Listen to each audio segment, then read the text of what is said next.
When considering the refactor, once again, we focused on what we seriously needed to comply with the design that we wanted to obtain. So both the production code and the tests look okay, so there wasn't anything significant to change. No refactorings were done this time. It was now time to add the test for multiple name and value pairs. When dealing with a variable number of items, a common pattern is to test 0 items, 1 item, and 3 items. We already tested 0 and 1, so now we test 3. So this was enough for us to actually check if we could update or upgrade with several query strings with multiple name value pairs, and then obtain specifically the results for each name submitted. So this produced a red bar, and to achieve the green bar, the initial thought was that the split technique would work once again. While that might feel like a hack because the code seems a little bit confusing, the test passed. So it's better to get the green bar quickly than to try for perfect code. A green bar keeps you in control of your code and allows you to experiment with refactorings that clean up your hack.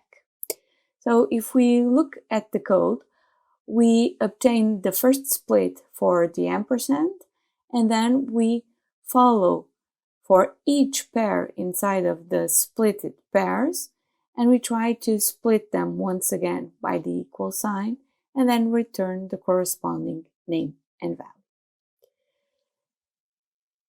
The issues that felt hackish were not easily solved, and further developments would have a direct implication on this code.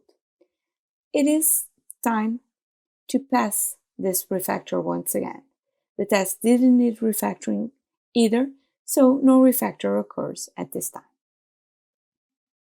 It was time to test the generate uses of the ampersand, such as 2 ampersands in a row. And now we also wanted to get the count method to work properly. So the first thing that we did was add a count assertion to our last previously defined test method, and it failed as expected. To get this test to pass, we stole the existing code that is available on the value for method, and we modified it. So the copy-paste approach didn't make the test pass. So let's take a look at the implementation. This is the final implementation, but we didn't have that initial condition. Once we ran the test and we implemented this code and the test continued to fail, we solved the issue by returning the value for this with a guard clause that is the initial condition that tests if an empty string is the string to be tested. So this also took care of the exception handling problem that we had. This time, we definitely need to refactor. Some duplication exists. So we started by parsing the query string into a hash map. And this was a small change and a small update. So we reduced the splitting and the returns because all the values were kept in the hash map. And the code that parsed the query string during every call to the value for, that is what happens here. So we create a new hash map whenever this method gets called, isn't too performant. So what we did was to obtain the final result of refactoring that is available here. So we converted the map into an attribute of the class. we only created one hash map and we parsed the query into the hash map only once also.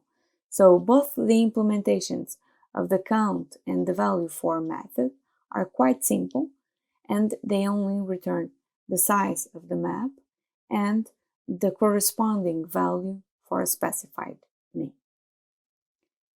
This led to the end result with a class properly implemented and zero duplications, and this small example can continue on a never-ending story, such as much of the code that makes the software product a living being.